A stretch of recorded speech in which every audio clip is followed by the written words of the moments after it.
Career planner for banking and SSC. Career planner पूर्वी भारत में सर्वाधिक रिजल्ट देने वाला संस्थान। आप सभी का स्वागत है सीपी के डिजिटल प्लेटफॉर्म पर। मैं प्रकाश। हम लोग बात करेंगे आने वाले एग्जाम्स के दृष्टिकोण से कुछ इंपॉर्टेंट टाइप्स पे। तो आइए इन इंपॉर्टेंट टाइप्स को कुछ एग्जाम्पल के जरिए ही देखते हैं। जैसा कि आज का सबसे पहला एग्जाम्पल ये है हमारा, ये कह रहा हूं ऑन द बोर्ड डाटा में कि in how many ways a group of 4 men and 3 women to be made out of a total 8 men and 5 women। मुझे कहा गया कि 4 मैन एंड 3 women का मुझे एक ग्रुप बनाना है। मुझे बताया गया कि 4 मैन एंड 3 women का मुझे एक ग्रुप बनाना है। कितने लोगों में से? तो 8 मैन एंड 5 women में से। याद रखिएगा, जब भी आपको ग्रुप बनाने हो, कभी भी किसी भी चीज को सेलेक्ट करना हो, तो आप कॉम्बिनेशन यूज करें, क्योंकि ग्रुप बनाने का क्या मतलब है? सिलेक्शन। और सेलेक्ट अगर करना हो तो आप सी अल्फाबेट यूज करें, कॉम्बिनेशन यूज करें। आप ज्यादा मत सोचिएगा, बस इतना ख्याल में रखिएगा कि अगर कभी भी आपको सेलेक्ट करने की बात हो तो नंबर ऑफ वेज कैसे निकालिएगा? तो नंबर ऑफ वेज निकालने के लिए आप सी यूज कीजिएगा, कॉम्बिनेशन। आप जानते हैं हमारे पास टोटल 8 मैन हैं, जिनमें से कितने को सेलेक्ट करना है? 4 को। तो बात साफ है, हम लिख रहे हैं 8C4। इसका मतलब यह हुआ कि 8 में से 4 को सेलेक्ट करना हो। बस इतना सा बात ख्याल में रखिएगा। हमें बहुत सारा परमुटेशन कॉम्बिनेशन नहीं ध्यान से याद रखना, मुझे बस ये ख्याल में रखना है कि चीजों को अगर सेलेक्ट करना हो तो सी यूज करें, और चीजों को अगर अरेंज करना हो तो पी यूज करें।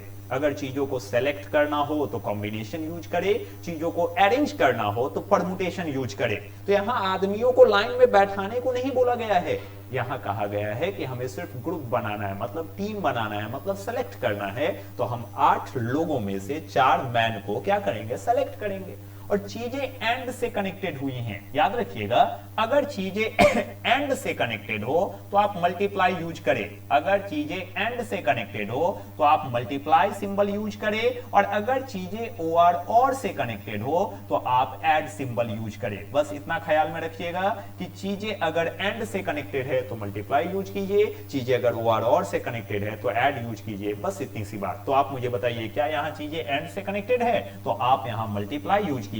और बताइए अब कितने वीमेन को सेलेक्ट करने हैं? तो क्वेश्चन ने बोला है कि मुझे 3 वीमेन को सेलेक्ट करने हैं। आउट ऑफ कितने वीमेन में से? 5 में से। तो आप कह सकते हैं कि 5 में से 3 वीमेन को सेलेक्ट किया जाए। याद रखिएगा, जब भी आपको सेलेक्ट करना हो आप सी इस्तेमाल करें, जब भी आपको अरेंज करने को बोला जाए आप पी इस्तेमाल करें। अब आप मुझे बताइए, हम लोग सी को ब्रेक कर सकते हैं? याद रखिएगा, आप सी को ट्रेडिशनली ब्रेक मत कीजिएगा, एनसीआर का फॉर्मूला या एनपीआर का फॉर्मूला मत याद कीजिएगा। हम आपको सलाह देंगे कि सी को आप ऐसे ही ब्रेक करें, ज्यादा बेहतर होगा। आप मुझे बस इतना बताइए, इसका बॉटम कितना है? तो बॉटम 4 है। अगर बॉटम 4 है तो टॉप को भी बैकवर्ड डायरेक्शन में आप 4 बार लिख दीजिए। टॉप को भी बैकवर्ड डायरेक्शन में आप 4 बार लिख दीजिए। 4 ही बार आप क्यों लिख रहे हैं? क्योंकि बॉटम 4 है, और बैक जब टॉप को आप बैकवर्ड डायरेक्शन में 4 बार लिख दीजिएगा तो नीचे हमेशा जो बॉटम होगा उसे अंत तक लिखिएगा। अंत का मतलब 1 तक लिखिएगा। तो आप मुझे खुद बताइए, ये 4 है तो 4 को बैकवर्ड डायरेक्शन में कहां तक लिखिएगा? 1 तक। तो आप कह सकते हैं 4 3 2 1, जिसको हम लोग फैक्टोरियल 4 भी कहते हैं, जो 24 होता है। बट इसे ऐसे ही समझ के रखिएगा कि अगर यहां बॉटम 4 है तो टॉप को बैकवर्ड डायरेक्शन में 4 बार लिखिए, और फिर बॉटम को अंत तक लिख दीजिए। फिर यहां मल्टीप्लाई है तो मल्टीप्लाई लिखिए। 5C3 है, अगर 5C3 है तो याद रखिएगा सी में आप बॉटम को सपोर्ट कर सकते, या याद रखेंगे सी में डिफरेंस को भी सपोर्ट किया जाता है। और हम आपको सलाह देंगे सी को ऐसे ही ब्रेक किया कीजिए, वो ज्यादा बेहतर होगा। आज आप देख सकते हैं बॉटम हमारा 3 है, और अगर हम डिफरेंस देखें तो डिफरेंस हमारा 2 है। तो याद रखिएगा सी बॉटम और डिफेंस दोनों पे काम करता है। सी बॉटम और डिफेंस दोनों पे काम करता है, और इसको ऐसे ही ब्रेक किया जाए, ये बेहतर रहेगा। आप कह सकते हैं यहां पे कि बॉटम 3 है, डिफेंस 2 है, तो इसमें छोटा नंबर कौन है? तो आप देख सकते हैं छोटा नंबर 2 है। तो जो छोटा नंबर हो आप टॉप को बैकवर्ड डायरेक्शन में उतनी ही बार लिख दीजिए, और फिर उस छोटे नंबर को अंत तक लिख दीजिएगा नीचे में। सी को ब्रेक ऐसे ही किया कीजिएगा, ये आपके लिए बेहतर रहा करेगा। याद रखिएगा सी बॉटम और डिफेंस दोनों को सपोर्ट करता है, तो बॉटम और डिफेंस में जो छोटा रहा करेगा टॉप को बैकवर्ड डायरेक्शन में उतनी बार लिखिएगा। जैसा कि आप देख सकते हैं बॉटम 3 है, डिफेंस 2 है, तो छोटा कौन है 2 है, तो आप टॉप को बैकवर्ड डायरेक्शन में 2 बार लिख दीजिए और 2 को अंत तक लिख दीजिएगा। तो आप कह सकते हैं यहाँ पे कि 5 से 3 को आप क्या लिखेंगे, तो 5 into 4 2 ही बार क्यों लिख रहे हैं, क्योंकि आप डिफेंस छोटा है, जो छोटा रहे उसे इंफेसाइज कीजिएगा और फिर 2 को कहां तक लिखिएगा, अंत तक लिख दीजिएगा। अब आप खुद हमें बताइए क्या कुछ कैंसिल हो सकता, तो हाँ 6 4 जा 24, 2 जा क्या होता है 48 और 8 6 जा 48 होता है, तो आप कह सकते हैं कि ये कैंसिल हो रहा। अब आप मुझे बताइए क्या हम मल्टीप्लाई कर सकते हैं, हाँ कर सकते हैं, तो 25 4 जा 100 होता है, तो आप क्या दीजिएगा 700, मतलब 700 तरीके हैं कि हम इस ग्रुप को बना सकते हैं। 700 ऐसे डिफरेंट तरीके हैं जिससे हम 4 लोगों को 8 लोगों में से और 3 विमेन को 5 विमेन में से हम चुन सकते हैं। तो प्लीज लैंग्वेज को अच्छे से याद में रखिएगा और सी के ब्रेक को ऐसे ही समझ के रखिएगा। इसे ट्रेडिशनली फॉर्मूला से मत समझिएगा, इसे एनसीआर करके मत समझिएगा, इसे ऐसे ही समझिएगा कि सी बॉटम और डिफेंस दोनों को सपोर्ट करता है और जो उसमें छोटा होता है उसे हम सपोर्ट में लेते हैं। आइए अगले एग्जाम्पल को देखते हैं अगले टाइप के तौर पे। अब देख सकते हैं मुझे कहा गया है कि how many veg 4 Indians 5 Africans and 7 Japanese seated in a row so that all person of same nationality sit together।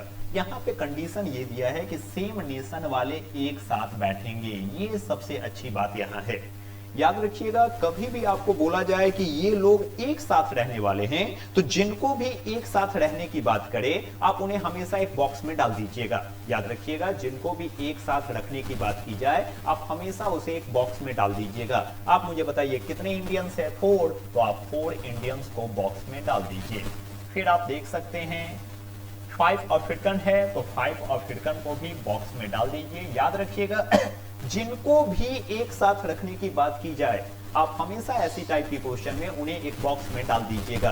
आप देख सकते हैं क्वेश्चन ने बोला है कि सेम नेशन वाले एक साथ रहेंगे, सेम नेशन वाले एक साथ रहेंगे, तो बात साफ है हम सेम नेशन वाले को एक बॉक्स में डाल देंगे। उसने बोला है 4 इंडियंस हैं, तो हम 4 इंडियंस को बॉक्स में डाल देंगे। उसने बोला 5 अफ्रीकन्स हैं, हम 5 अफ्रीकन्स को बॉक्स में डाल देंगे। और फिर उसने बोला है कि 7 जापानीज हैं, तो हम 7 जापानीज को भी बॉक्स में डाल देंगे। बस इतना ख्याल में रखिएगा जिनको एक साथ रहना है उन्हें बॉक्स में डाल दीजिए, जिनको एक साथ रहना है उन्हें बॉक्स में डाल दीजिए। बस इतनी सी बात को ख्याल में रखिएगा कि जब कभी भी बोला जाए कि ये एक साथ रहने वाले हैं आप उन्हें बॉक्स में डाल दीजिए।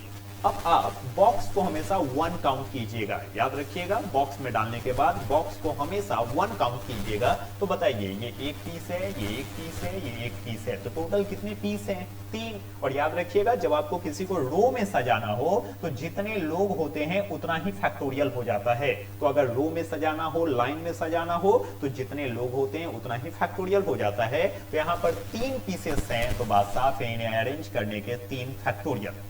और जब आप बाहर वाले लोगों का सिलेक्शन कर लीजिएगा उसके बाद आप बॉक्स के अंदर घुसिएगा। तो आप मुझे बताइए यहाँ बॉक्स के अंदर कितने इंडियंस हैं, तो यहाँ 4 इंडियंस हैं, तो 4 इंडियंस को सजाने के 4 फैक्टोरियल। फिर यहाँ बॉक्स के अंदर कितने हैं 5 हैं, तो इनको सजाने के 5, क्योंकि जितने लोग उतना फैक्टोरियल। और यहाँ बॉक्स के अंदर 7 है, तो इन्हें सजाने के कितने तरीके फैक्टोरियल 7। बस इतना ख्याल में रखिएगा कि जब आप बॉक्स को काउंट करके अरेंज कर लेंगे उसके बाद आप बॉक्स के अंदर जाइएगा। तो पहला बॉक्स में 4 हैं तो उन्हें अरेंज करने के 4 फैक्टोरियल्स, दूसरा में 5 है तो 5 फैक्टोरियल और तीसरा में 7 है तो 7 फैक्टोरियल। और याद रखिएगा फैक्टोरियल को इस सिंबल में भी दिखाया जाता है, तो आप इसी चीज को लिख सकते हैं 4 factorial, 5 factorial, 7 factorial and 3 factorial. तो बात साफ रहा यही हमारा रिजल्ट है। तो इस रिजल्ट को आप वैसे दिखाइए या आप इस सिंबल को ऐसे नरेट करें, बात एक ही है। बट इसमें समझने लायक बात बस ये है कि जिनको भी एक साथ रखने को बोला जाए उन्हें बॉक्स में डाल दीजिएगा और उन्हें 1 काउंट कीजिएगा। आज बोला गया सेम नेशन वाले एक साथ रहेंगे, तो सेम नेशन वाले को बॉक्स में डाल दिए और उन्हें 1 1 1 काउंट किए। तो ये 3 लोग थे तो 3 फैक्टोरियल। उसके बाद बॉक्स के अंदर जाते हैं और उसे नॉर्मली ट्रीट कर लेते हैं। जितने लोग रहेंगे उतना फैक्टोरियल कह लीजिएगा, ठीक है। ठीक आइए अब अगले एग्जांपल को आप देख सकते हैं। यहां बोला गया है कि XYZ जो है वो 3 सम है और इस प्रकार है कि Y is simple interest on X। ये सबसे खास पहलू है। कि y सिंपल इंटरेस्ट है किस पर, x पर। मतलब साफ है कि x कैसा ट्रीट करेगा, प्रिंसिपल की तरह। याद रखिएगा, जिस पर बोला जाए वह कैसा ट्रीट करेगा, प्रिंसिपल की तरह। तो आप देख सकते हैं यहां बोला गया कि y सिंपल इंटरेस्ट है किस पर, x पर। तो आप कह सकते हैं कि y सिंपल इंटरेस्ट है। सिंपल इंटरेस्ट कैसे निकलता है, तो कैश में सिंपल इंटरेस्ट निकाला जाता है principal into rate into time, principal into rate into time. तो आप देख सकते हैं y, मैंने लिखा y, इंच बोला है तो इंच का मतलब बराबर। याद रखिएगा, कभी भी साधारण गणित में इज एम आर वाज वेयर सेल्सहुड में माइट बोला जाए तो इसका मतलब बराबर होता है। तो आप कह सकते हैं कि y बराबर है किसके बराबर है, सिंपल इंटरेस्ट ऑन x। तो आप कह सकते हैं कि ये सिंपल इंटरेस्ट किस पर है, x पर। मतलब x कैसा ट्रीट करेगा, प्रिंसिपल की तरह। और रेट और टाइम मुझे नहीं पता है तो मैंने माना रेट r है और टाइम t है। और y क्या कर दीजिएगा 100, क्योंकि सिंपल इंटरेस्ट निकलता ही है principal into rate into time. तो आप देख सकते हैं y ऐसा ही है किस प्रिंसिपल पे, x प्रिंसिपल पे। कौन से रेट एंड टाइम के लिए मुझे नहीं पता टाइम और रेट क्या है, तो मैंने माना कि रेट r है और टाइम t है और बाय 100 ये हमारा सिंपल इंटरेस्ट रहा। फिर उसी ने बोला, दूसरे लाइन के अंत को देखिए, फिर उसी ने बोला z is simple interest on y। अब की बार बोला जा रहा है कि z सिंपल इंटरेस्ट है किस पर, सिंपल इंटरेस्ट है y पर। तो क्या आप कह दीजिएगा अगेन, आप कह दीजिएगा अगेन। और अब की बार क्वेश्चन कह रहा आपसे कि z जो है वो सिंपल इंटरेस्ट है, z जो है वो सिंपल इंटरेस्ट है। तो आप लिख दीजिए z सिंपल इंटरेस्ट है किस पर, तो अब की बार y पर। तो y कैसा ट्रीट करेगा, प्रिंसिपल की तरह। और सेम रेट एंड टाइम के लिए, सेम रेट एंड टाइम के लिए, सेम रेट का मतलब वही पुरानी रेट पुरानी टाइम के लिए। तो पुराना रेट को हमने r माना था और पुराना टाइम को हमने t माना था और बाय 100। जो लैंग्वेज कहता है आप उसे हूबहू लिख दीजिएगा, काम हो जाता है। तो आप देख सकते हैं लैंग्वेज ने बोला है कि y सिंपल इंटरेस्ट है x पर, तो मैंने लिखा। फिर उसने बोला है कि z सिंपल इंटरेस्ट है y पर, तो मैंने लिखा। अब याद रखिएगा, अब याद रखिएगा, जो एजम्पशन पार्ट है उसे एक तरफ लिख दीजिए और जो कांस्टेंट पार्ट है उसे दूसरी ओर कर दीजिए। इससे बैलेंसिंग आपका आसान होगा। तो आप बताइए यहाँ कांस्टेंट पार्ट कौन है, x और y, क्योंकि x और y तो दिया हुआ है, लेकिन r और t ही ना एजम्पशन है। तो आप x एंड y को एक तरफ कर दीजिए। तो y बाई x को नीचे बुला लेते हैं, तो यह क्या बचेगा, rt बाई 100। तो आप देख सकते हैं ये हमारा इक्वेशन 1 रहा।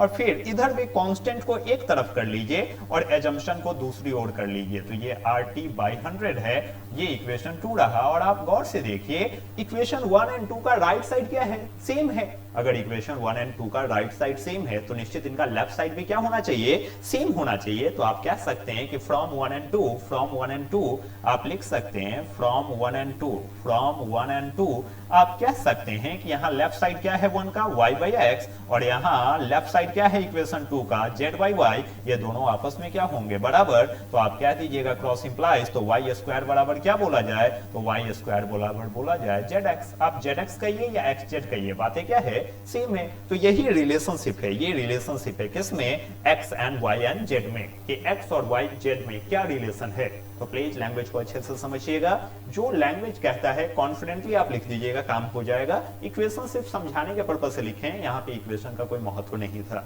तो चलिए आज के लिए बस इतना ही। इन्हीं कुछ एग्जाम्पल को ख्याल में रखिएगा। अगले दिन फिर से हम लोग कुछ और रैंडम डाटा लेकर आएंगे और जो चीजों को आसान बना देगा।